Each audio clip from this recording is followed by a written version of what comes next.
are hosting this event because of all the things that are upcoming. It is our charge as the Prosperity Village Area Association to watch not only the growth of our community, but the development.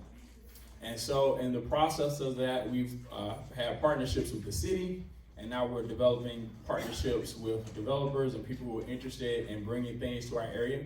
And so when we got these round of requests, we thought it was very important to show you what's going on, because I've seen the sentiment. I understand that some people feel as if my voice doesn't count. They're not going to listen to me anyway. Developers are going to do what they want to do. But this is a rare opportunity for you to get involved on the front end. All of the things you're seeing today are proposals.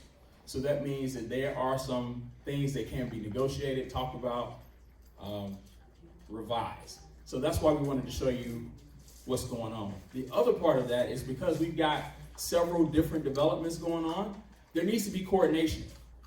The city of Charlotte normally does not do this. They don't. They rezone on a piece-by-piece basis, and unless a neighborhood or a community organization is watchdogging that, you're gonna get kind of a patch and quilt. You're gonna get sidewalk gaps, you're gonna get changes in infrastructure, and so that's another reason why we wanted to bring everyone together, the developers, our organization, and you, the community, who are gonna be living and using these services. So you can see that there is some coordination going on. There's some things that we're looking at from a greater perspective from infrastructure that are gonna be part of this discussion. So what I want to do, we've got 3 developers who are gonna be showing you their proposals, one of which is in rezoning, so that means that he is in the process of actually getting started to get permissions from the city to get this built. The other 2 are just proposals at this point. What we've done is we've got cards. Each one of the developments are color-coded. So if you have your card, feel free to write your questions. What we would like to do is have you write your questions down. We're gonna have our developers come forth, do their presentation, and then at the end, we'll do questions. All right, so you guys ready? You excited? Yeah. Ready for the first one? All right, so I wanna bring to the stage John Porter. He's with Charter Properties. He is gonna be doing the development for rezoning petition 2019-078, and I'll let him give you the details on that. John, wanna come up?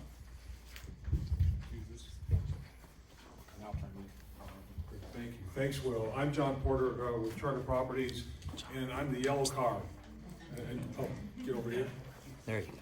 Good. Okay. We've met with your leadership on 2 or 3 occasions over the past 6 months, and then also did a neighborhood meeting out here maybe about 2 weeks ago. Many of you may have been at that. Some of you certainly are involved in leadership and have seen this. So I will try to make my comments maybe a little bit shorter this morning, and of course, be here for all the questions. So for those folks that have seen this before, there are changes that we've made, and I'll point those out. We have a few slides. I think maybe the first slide introduces us, and that's not ours. No, it's not. I'm sorry. That's all right. I'm with Charter Properties. We've been in town for 50 years next year. We're a Charlotte-based firm. We are primarily a multifamily, Class A suburban multifamily developer. We develop land for other uses as well, housing uses, but we don't develop the vertical, so I don't do single family homes and some of the other things we'll talk about here. Ultimately, I'll develop apartment development. We developed the Ridge at Highland Creek across the way behind the Harris Teeter about 10 years ago. We've been very active in the community. We're building in Kannapolis now. We just finished in Fort Mill. We're building something in Steel Creek. There are many properties that I'd be happy to show you. We've got some pictures of those here that so you'll be aware of those. Nick Bashan is here with me. He's with Design Resource Group. He's the designer that puts these things together. Nick reminds me what I can and can't do when people ask for things, and we try to do what we're asked. And so when I say, sure, I can do that, Nick, I look at Nick and say, can I do that? Spatially or physically on the land. He's also got a partner who's not here today who handles all the traffic work, Michael Wickline. You all probably know Walter Fields. He's our zoning expert in town here, is working on this for us. He had a death in the family, so he could not be here today, and he apologizes.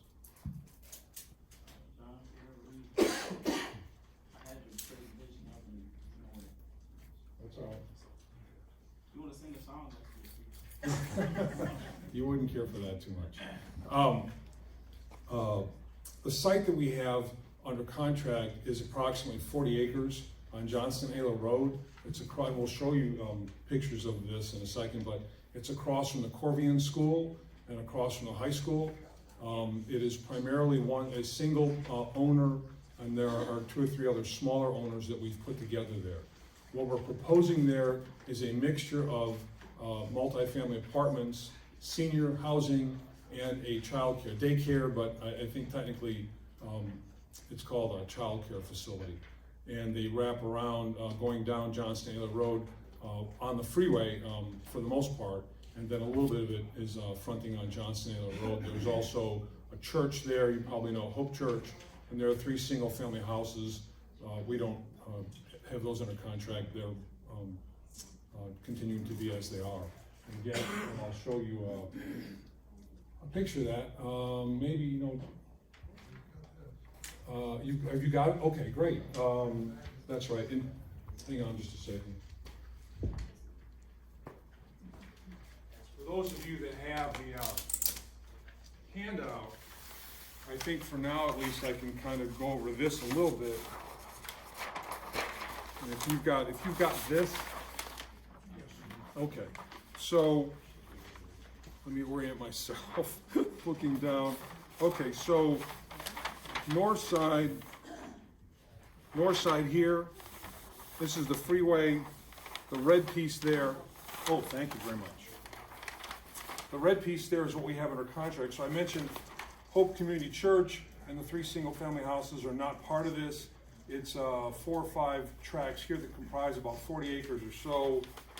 Prosperity Church Road coming up here, Johnston Ayler coming here, the Corvian School. This is a little bit an older picture. I think it's got everything there. And then Mallard Creek High School. This is the ridge at Highland Creek here that we developed about 10 years ago. And then the Harris Teeter and the Publix and the other apartments. Oh, great, we're up. We got it. We're up. Thank you very much. So you can go to the next slide. I'll see if I missed anybody. I did not. You may go to the next slide. Oh, this one. So timing, as Will mentioned, our zoning is filed. There are a number of possibilities that you need to be aware of.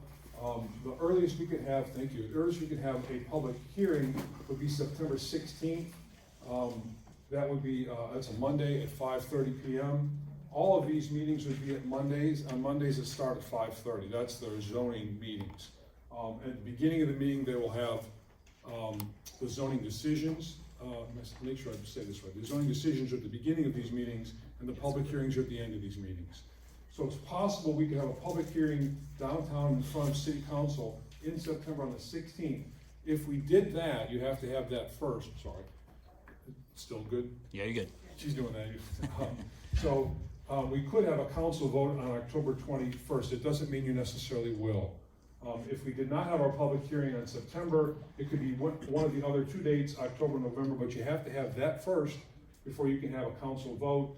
We could have a September public hearing and not have a vote till November or December. There are a lot of things that go into play with that. One is the changes that we make coming out of this process, and the second is the changes that we make coming out of the process with the planning department. So you have, maybe a half a dozen groups that work for the city, that work for you, that ask us to do various things based on the plan in this area, based on the traffic, based on any number of things that have been adopted, tree ordinances, etc. So we have to meet with planning and Department of Transportation, a number of other representatives you have downtown to make sure our plan conforms to what's expected. So it will change from time to time. If you go to the website that Will talked about, 2019-078, there's hot links on there to show each one of the changes and what we filed. So this last Monday, we made a number of changes. We filed those. I don't know if it's up on the internet just yet, but it will be very shortly if it's not. And it'll say, in that case, it'll say second revised plan. You can just click as the plans go down to see what's changed. So we can go to the next slide, thank you. I told you just a little bit about this. We've been in Charlotte for about 50 years, developed about 10,000 apartments, 4,000 of which are in Charlotte. My group of folks, I'm the president of the firm, has been with the firm for over 25 years. Our sites are all managed by career professionals that work for us on those sites. One of the uses here would be an apartment development. We have a professional manager, maintenance folks, et cetera, that take care of that and have worked for us for many, many years. We're backed by the Springs Investment Company, which is a local family-owned business here and been in town for better than 100 years. And as I said, we developed the Ridge Apartments in Highland Creek.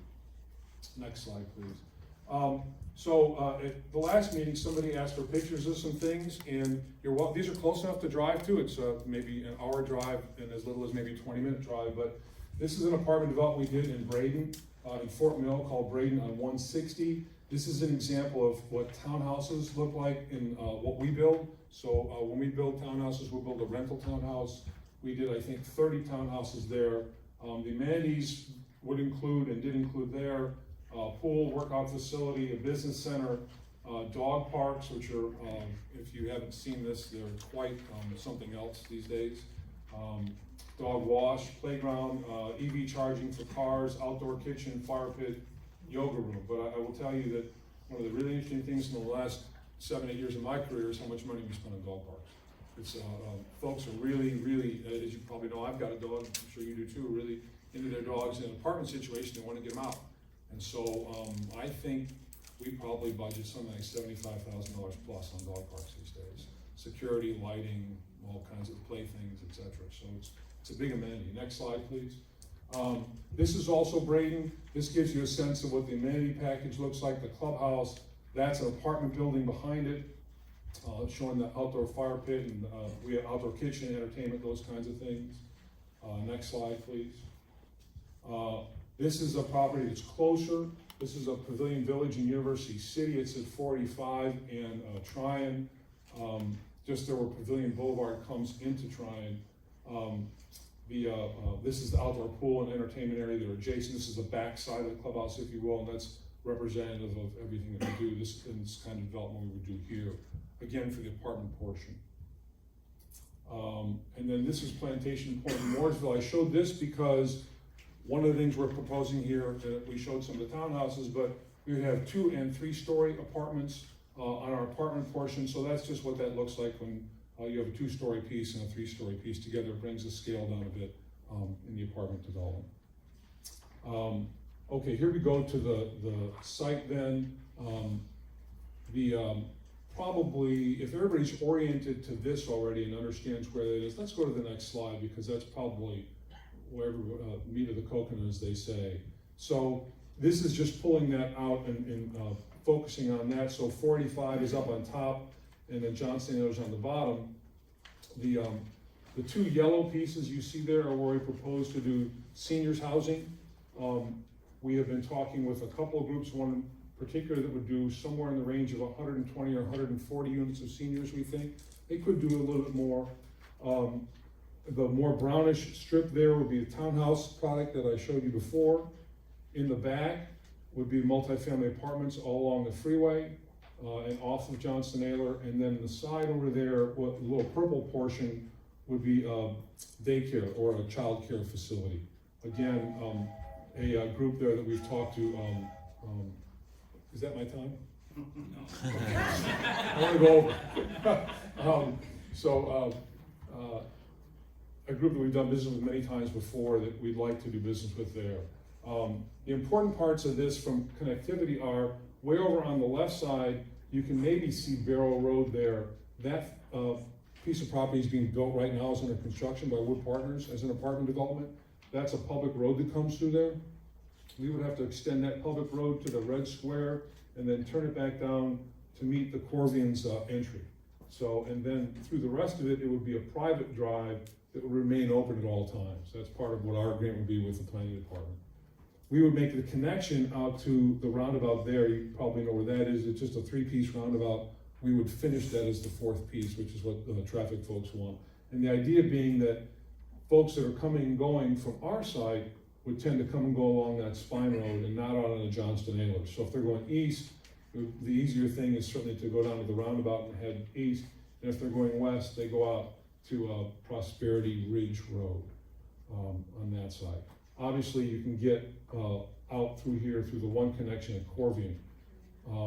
Since the community meetings we've had and meetings with the planning department, we've also added, it's a little hard to see here, signalized crossings down at the bottom. So where the schools are, we've put basically what's a push button red light.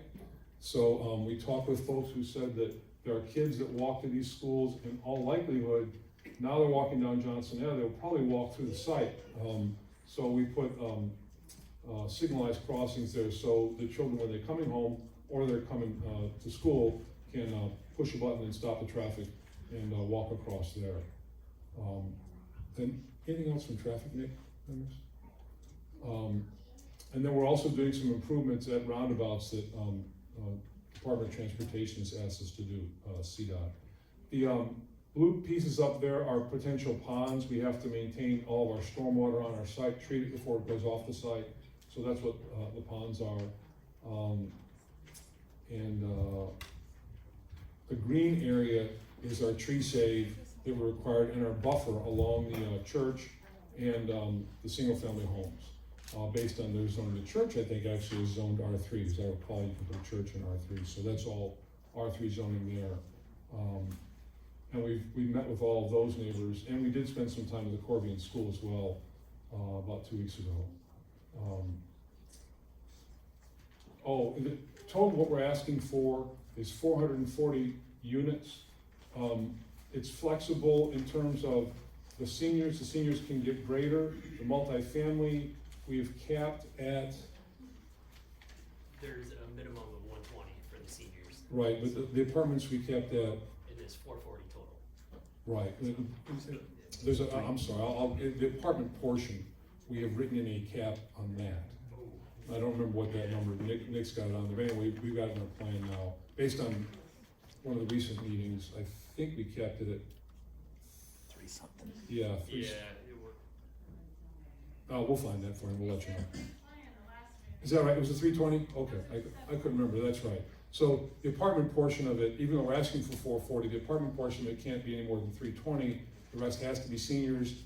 If the seniors want more, we'll sell a greater number of units to seniors. We really don't necessarily need to do. And as Will said, this is all planning exercise.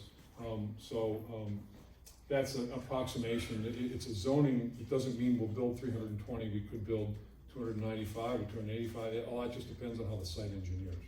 But that's what we're asking for, 440 in total, and a daycare of 10,000 square feet as I recall, which I think is 149 children, but don't quote me, it's somewhere in there. There are 2 sizes of daycares, this is the smaller version, I think there's a 15,000 square foot one as well. And questions come after, right? On your yellow card. Did I miss anything, Nick? No, Thank you very much.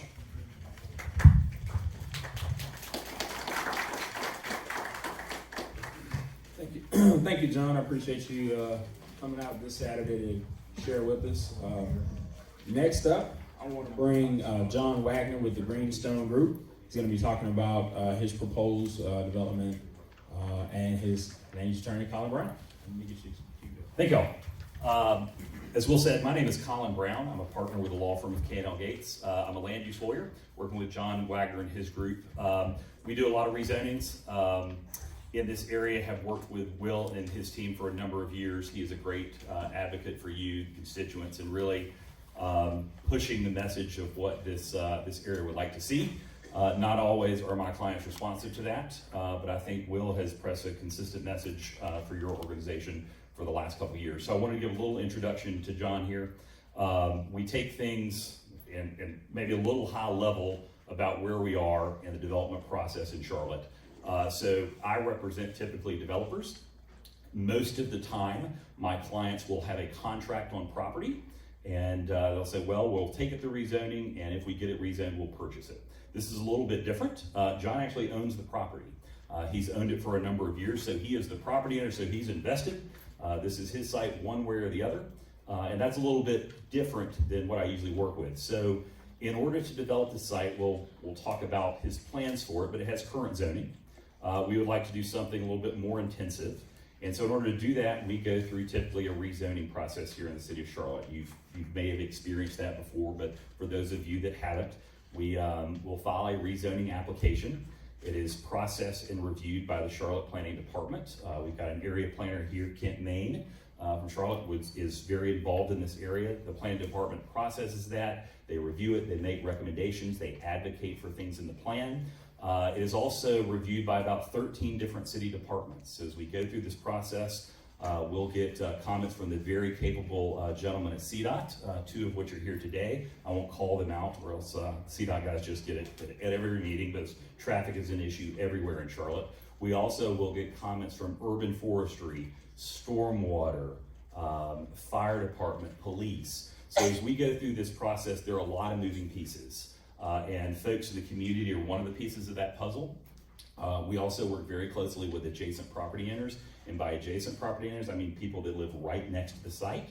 So when you see our site plan, your property abuts us, you have a different set of concerns. You want to know what I'm going to see from my backyard, where are the lights. And so throughout this process, we spend a lot of time with folks that are immediately adjacent to the property.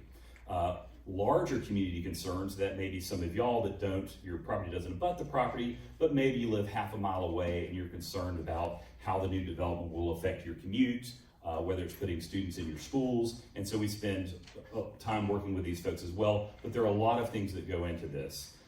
As John mentioned in his presentation, there are also a number of different city policies that Nick and site designers in town have to deal with. So we have a stormwater ordinance, we have a tree ordinance, we have urban street design guidelines.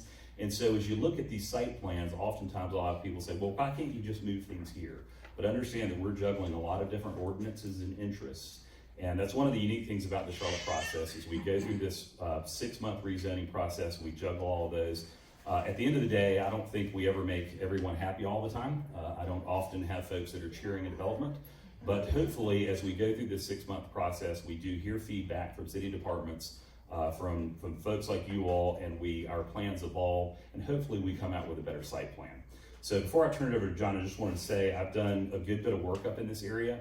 One of the ladies I came in today gave me a handout about Burkdale Village, and that's something that comes up a lot here. I do a lot of work for developers in Charlotte. I've done a lot of work like the presentation you saw before, where we do an apartment project, these kind of one-offs. And consistently, I think the message from the PVAA has been, hey, we really did look at Burkdale, and we're not saying we want a recreation of Burkdale Village, but we like some of the things about it. We like that it's really an integrated mixed-use development. And every time I come up, I have folks from the community saying, can you do that? And a lot of time what that means is having really integrated uses on the site, maybe some retail with residential on top of that, not having a lot of surface parking, having some structured parking so the parking's hidden. And consistently for the last 10 years, I have said, no, I don't have any development clients that are able to do that in the area. And we have that, so we do some unique things, we do some multifamily, we try to incorporate some retail, but I've never really had a client that brought in something that would be similar to the Burkdale type. And so when John Wagner called me maybe 4 months ago, I'd not worked with him before. He's with a development group out of Atlanta, and said, hey, I've got some property I own in the Prosperity Village area. Here's what I'm thinking. I'd like to do some retail on the ground floor, some maybe for sale luxury condominiums on top of that. And I kind of laughed and said, these are things that the PVA has been asking for the last 5 years. I've never seen anyone bring it to the table. So let's go out to the community and talk about it. And so that's what John's going to show you today. I think it's some things that I've been hearing this community asking for, and like John to walk you through his vision.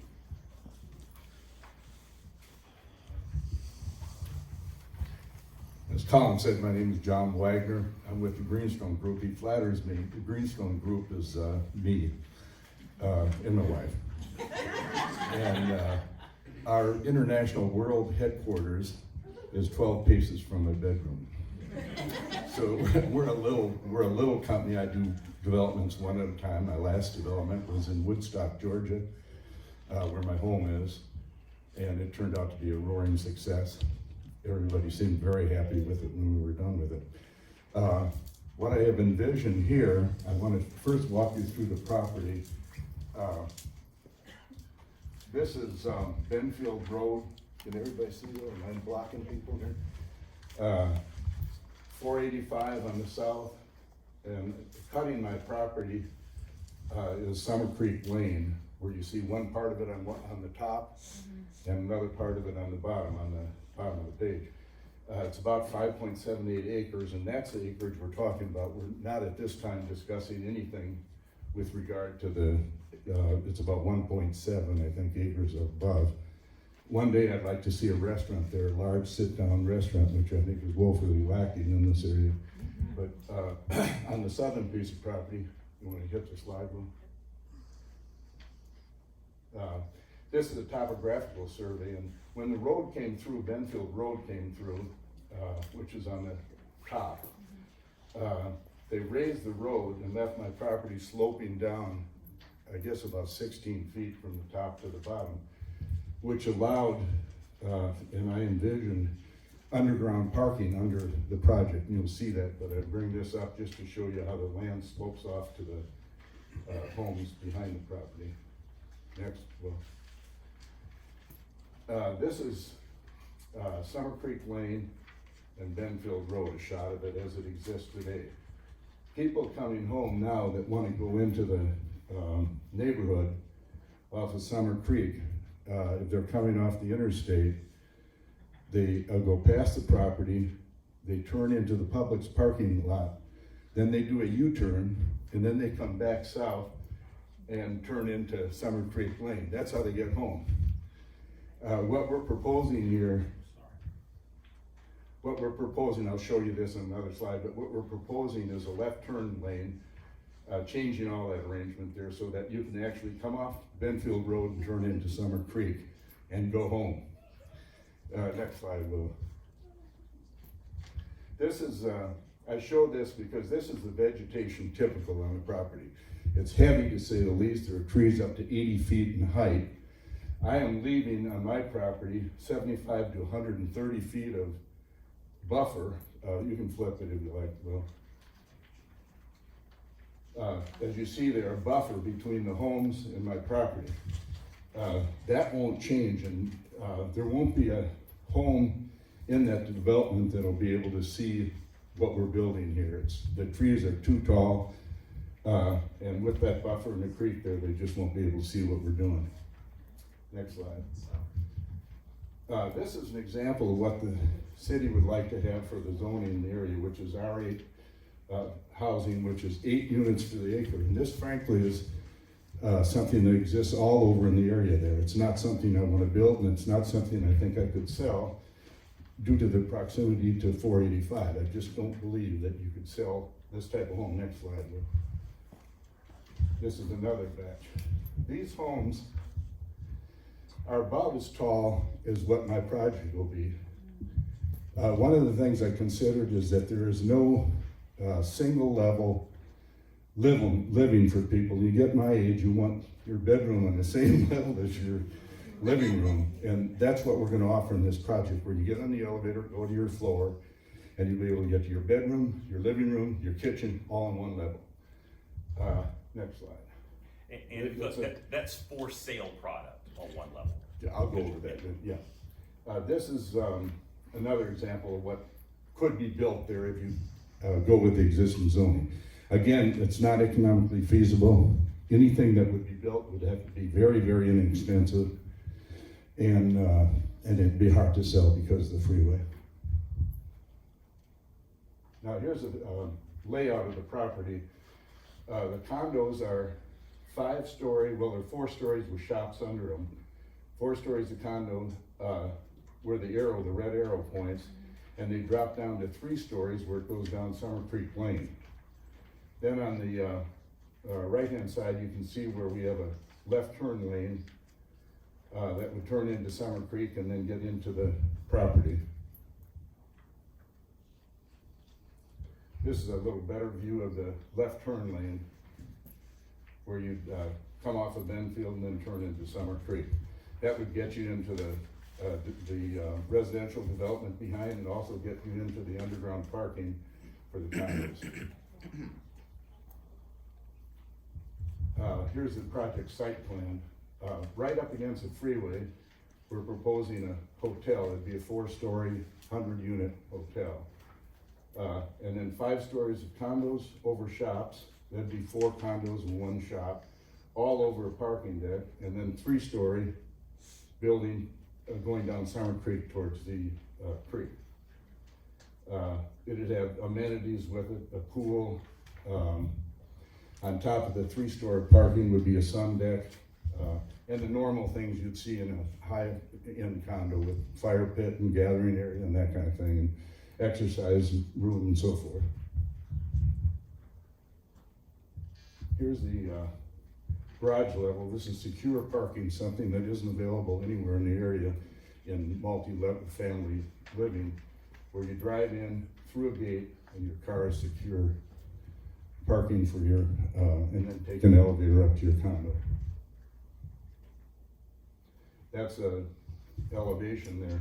You can see all the parking is below grade, and the shops and then condos are above grade.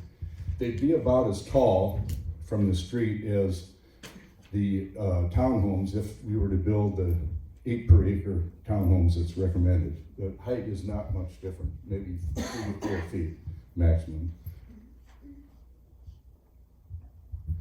This is a layout. That's a condo level. I guess we went through the shop level already. This is on the 2nd floor.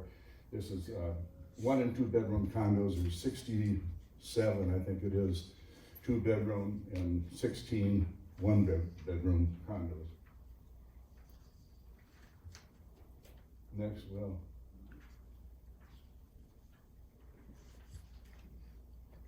This is a rendering of the property. You see on the 1st level along Benfield. Now, the parking isn't as it's shown there. We've already heard from the city and they don't want that. We're talking about reverse parking on the street at Benfield, which would change the road a little bit, but we wouldn't have the parking out in front of it. The shops would be on the 1st level, then possibly office or shops going down Summer Creek. Maybe it's depending on who would rent the space, or if I sell them as office condos, who would buy the condo space. Then it's luxury condos from the 2nd floor up to the 5th floor of the project.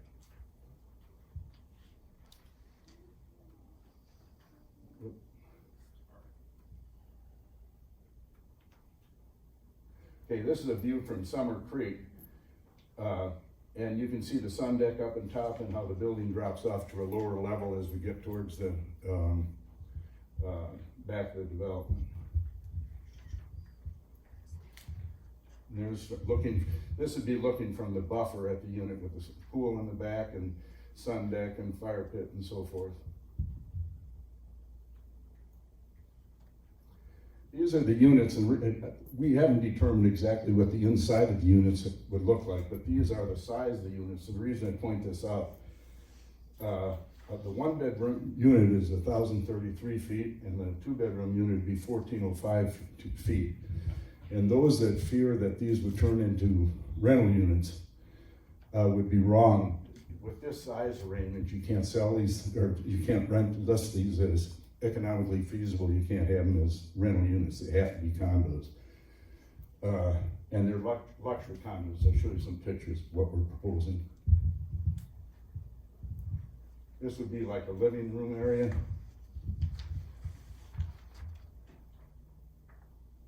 That's a kitchen area.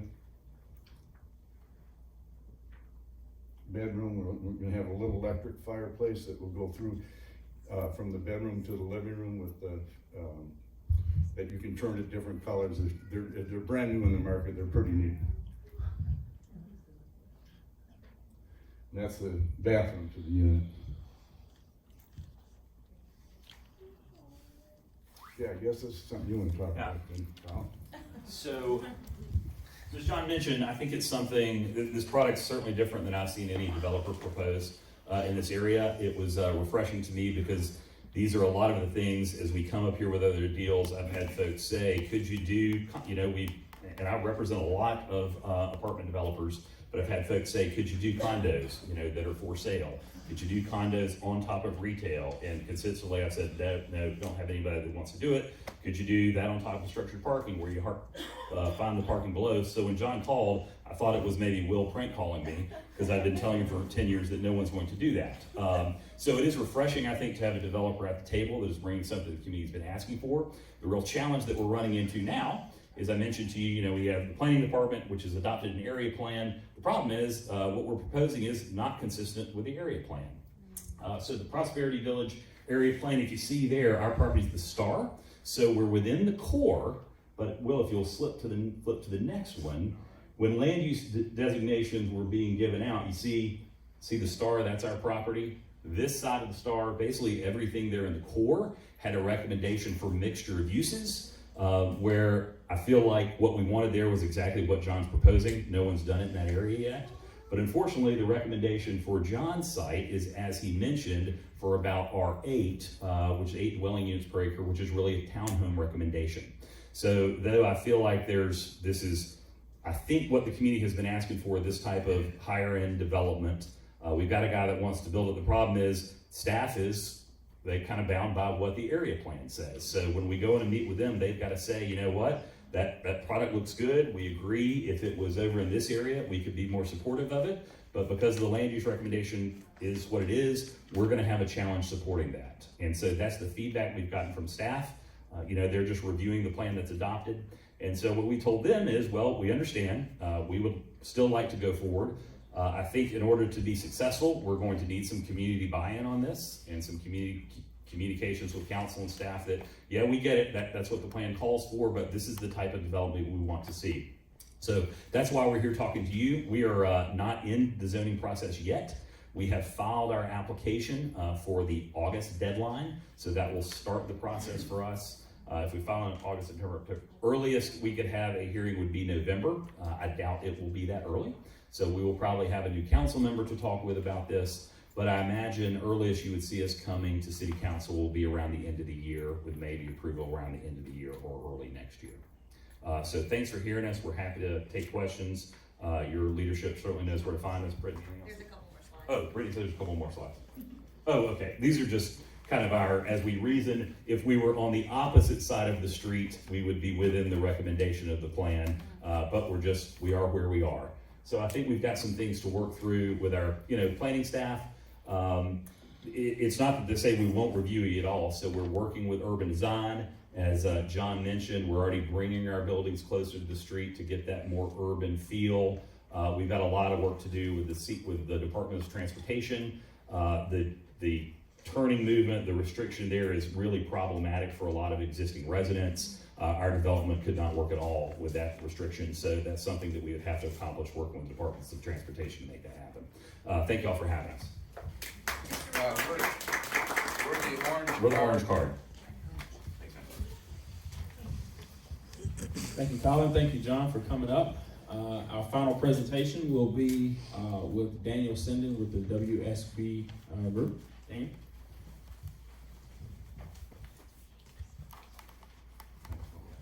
Good morning. My name's Daniel Sinden. I'm with WSB Retail Partners. If I get outside the line, just give me a head nod. I'm the green card. So, green card. Our development is, we're tentatively calling it Prosperity Ridge because it's ironically located on Prosperity Ridge Road. So, I'm pleased to say I'm double the size of John's company. We have 2 people. So we are also a small business as well. We're located in just outside of Charleston, South Carolina. So Carolina based. We do most of our work in the Carolinas. Every once in a while we'll sneak over to Georgia and do a project there. And in the past we've done projects in Florida too. But for the most part we do all of our work here in the Carolinas. We have a project in Fayetteville that we've been working on for a long time. We've got just finished up a project in Pawleys Island. So we're not big. We don't do huge developments. Typically, this is one of our biggest developments that we've done. So we're pleased to be in the market. We've had multiple conversations with Will and his team on the PBAA. We've had a lot of conversations with the city. So we've done, I think, a decent job of trying to understand what to do with this phenomenal piece of property. So Will, if you would go to the first slide, I appreciate it. For those of you guys who may know this site, we are on the north side of Prosperity Church Road. We're that little orange area down there, and we're bordered on the north by Johnson Oler Road. So we have been working with Mr. Smith, who owns most of that property for a couple of years now. It was zoned originally in the Prosperity Hucks area plan as 260 or so single-family homes. And in the Prosperity Hucks plan, we think it was basically, we've worked with Kent many times. He's been around a long time on this project.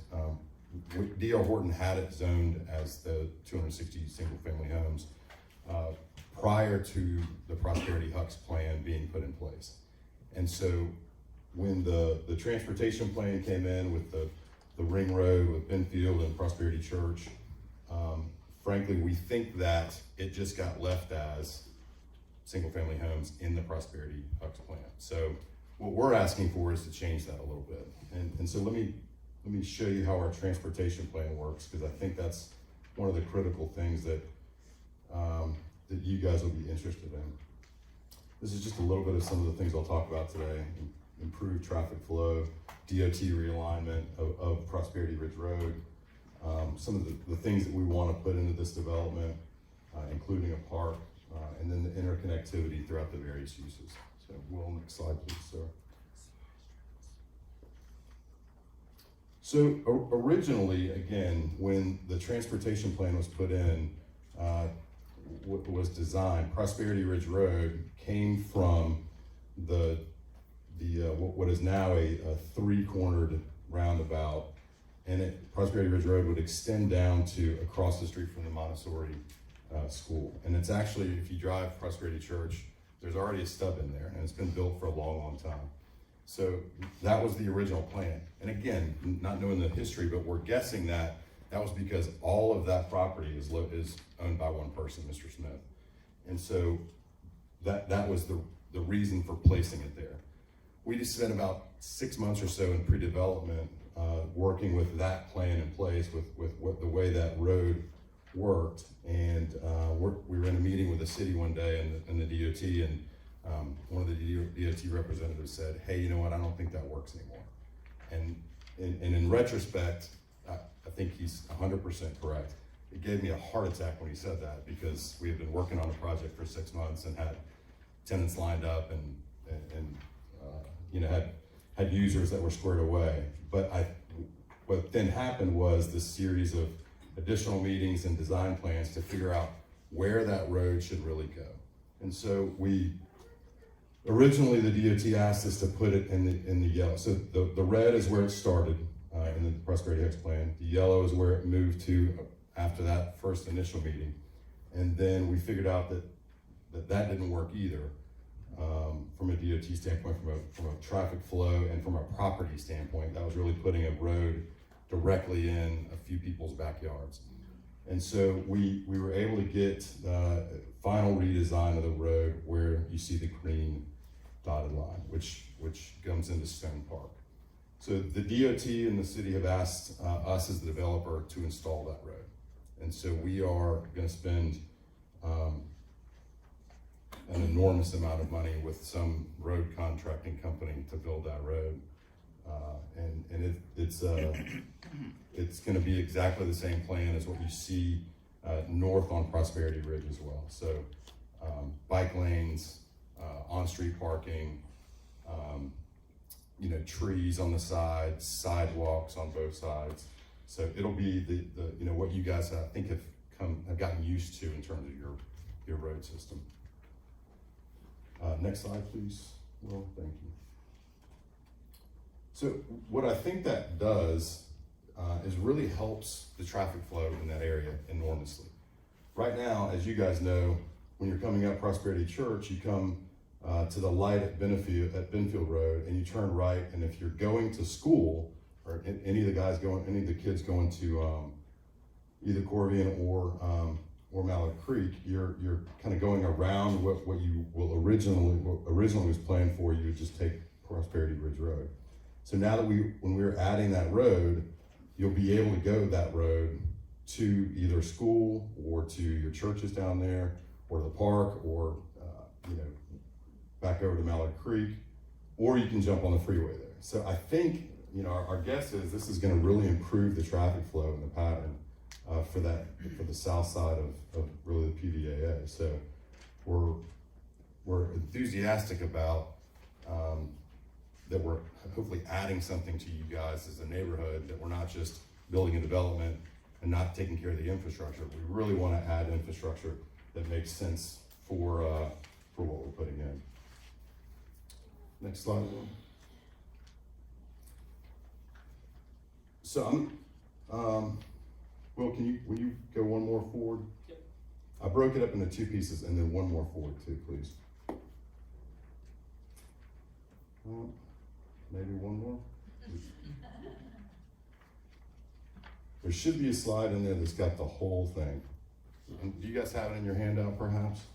It's got the whole project in there.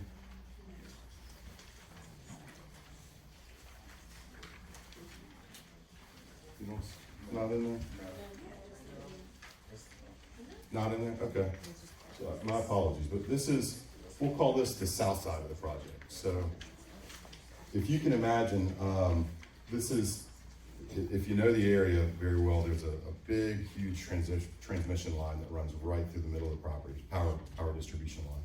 And so this is below that power distribution line. So Prosperity Church Road is here. Prosperity Ridge Road, you can see the new layout there, and then Benfield Road with the light is here. So everybody kind of understand where we are on that? So this is, the south side of this is really what we're thinking of as the retail area.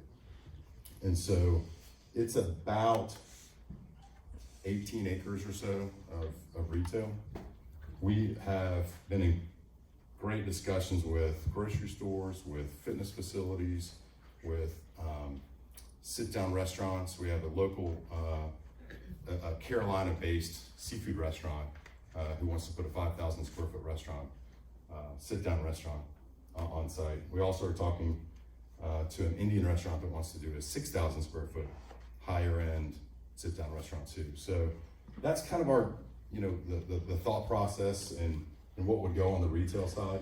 And again, a lot of this is we're still in the planning process. We're still talking to a lot of tenants and users and understanding what they need, understanding what you guys want. We've heard, we want more bank branches. We've heard we want more sit-down restaurants. We want more local shops and things like that. So that's why you're seeing a lot of different buildings rather than one large building put together. So really all of the buildings, except for you see where the fitness facility is, all these buildings that you see are between 5,000 and 7,000 square feet. So that's a fairly small retail building. That's significantly smaller than what you would see, for example, at the Public Center, which has some probably 12 to 13,000 square foot buildings. So you'll also see on the right-hand side, and we'll get to a little bit more. I think there is a slide that I saw on it that we're going to develop a park as well. So it's about 2.5 acres of parkland that we want to deed over to the city and provide really as a community amenity for you guys. We have developed a couple residential neighborhoods in our time together with my partner, and we both live in the neighborhoods that we developed, and both of those neighborhoods have parks in them as well. So I think that's just, if I were gonna live in this neighborhood, I think that a park would be a phenomenal amenity, and I think that you guys will really enjoy having some green space amongst all of this other development, and really kind of true green space, not real, hey, this is a half acre or third acre little area. This is a pretty big area that we're going to dedicate to just really keeping a lot of it exactly the way it is right now. There's a little, it's not really a creek, but when it rains hard, it turns into a creek. So we want to leave that alone, and you'll be able to enjoy it. So, Will, next slide. on call it the north side. So again, Johnson Oler Road, coming up Prosperity Ridge, headed towards 485. So this is where we envision and working with the city, we've discussed having our residential areas. So we have multifamily on the side here. This is drawn a little bit. On the previous slide, you would have seen 2 buildings on the south side of that distribution line as well, but the transmission line as well. But this is about 300 units. So that's over approximately 16 acres. So that's about 20 units to the acre. That is significantly smaller than I think what you guys have seen lately in a lot of proposals. For example, the Wood Partners that is catty corner across the street from us that's getting built right now is 28 units to the acre. So we're significantly smaller than that. What we're proposing is 3-story garden style walk-ups. So, certainly elevators absolutely, are beneficial for a lot of folks. And I think that's a good product to have for specific age groups and for those who, like me, have back problems. But for the most part, what we want to build is just a very nice, very simple 3-story garden style product. I think that for this area, for this development, going any higher than that would be not in keeping with, I think, what the neighborhood wants, and I think what we envision. So across the street from that is some townhomes. Right now, that's currently about 68 townhomes. So you would have some that face the road. The front door, very similar to like some of the products that are around here. You walk out the front door and you'd be close to the sidewalk, which is really nice. You'd be able to obviously walk through the entire development. I think it's got some great interconnectivity as well. You can see that we've got roads designed that go into the neighboring subdivisions. We've got roads designed that really keep a lot of the traffic inside the development rather than putting it onto Prosperity Ridge Road, which I think is important too. We definitely want to keep people walking and biking, and rather than jumping in their car to drive, half a mile to where they're supposed to go, just make it as easy as possible. And then on the top, we've got in K and L. So we've got on the L side, we also have been talking to a daycare provider who's really excited to be in this market. I think the daycare model fits really well with this area because of all the education that's on this side. With the schools, I think, if you've got school-age kids, it's really hard if you have to go one side of town to drop off one age kid, and you have to go to the other side of town to drop off the other one. So I think having as much education as possible in this corridor is important. And then K is we're envisioning a 2-story building there. So office, what we'd like to have is, local attorneys, potentially some medical office. So if you've got, your doctor's office and things like that, that's what we'd love to see right here. So if you're familiar with where the Anytime Fitness is, we really like that building. We like the way it looks, and we like the tenant mix in there. I think that works really well for really neighborhood services. We're not really looking for, big box retail tenants. We've done a lot of that development where, like things like Best Buy and, camping centers and things like that. That's not really what we're envisioning here. This is really what we like to think of as a neighborhood services area that offers, smaller size shops and restaurants for people to really kind of take advantage of their neighborhood rather than building a destination where you're pulling people from outside the neighborhood who are going to generate traffic and come to that destination. What we'd really like to see is just offering what we think maybe is missing already in the area. So some great sit-down restaurants, some local office capabilities, some places for people to live and potentially maybe have their office really close to where they work. Maybe not 16 paces, but close enough. Yeah, I'm jealous. Next slide, Will. So a little bit more about the park. What you see in green right now. What you see in the dark green is already trees. And so we really want to work hard to save those trees. We have to treat the stormwater that's on the site, and it's a very big site at almost 50 acres. So we have to keep, whatever stormwater comes onto the site, naturally we need to treat it both from quantity and from quality. So we have to be able to control all that water and then make sure that when it finally gets discharged back into the watershed, that it is clean water. So there's multiple, you can see where the engineers do, media filters and things like that. So I think it'll look nice. I think it'll be one of those things where it's complementary to the park, even though it really is serving a function for storing stormwater. I think you'll see that we'll make it to be an amenity to the park as well. And then above this, where you see the light green, we're envisioning that as kind of more open space. There aren't trees underneath the power lines now. There really can't be. You can't build a lot of structure under that already. So it naturally lends itself to just being kind of open fields, which I frankly, when I look around here, there's not a whole lot of that. So, if you want to go play a pickup game of football or something like that, I don't see a lot of those areas other than the park, down the road, the county park, which is nice. But I think this is, again, something that's beneficial for the neighborhood, for the folks that live here. And I think that, saving trees is important, frankly. Will, next slide. Great. So guys, I appreciate your time, and Will and PVA, I appreciate all you guys, what you guys do. Just so you guys know, your representative, I really feel like these are your representatives. They've done a great job of kind of explaining to us what's important to you guys. We haven't had the opportunity to meet with you guys yet, so this is our first time. I'm looking forward to feedback. And again, we're in the planning process. We have a lot of conversations with a lot of people, and we're gonna try to get all that information, all that feedback, and make sure that we're building something that you guys want. So it doesn't really make sense for us to try to put something on the property that you guys aren't going to be happy with, because ultimately you're our users. You're who we want to visit there. You're who we want to live there.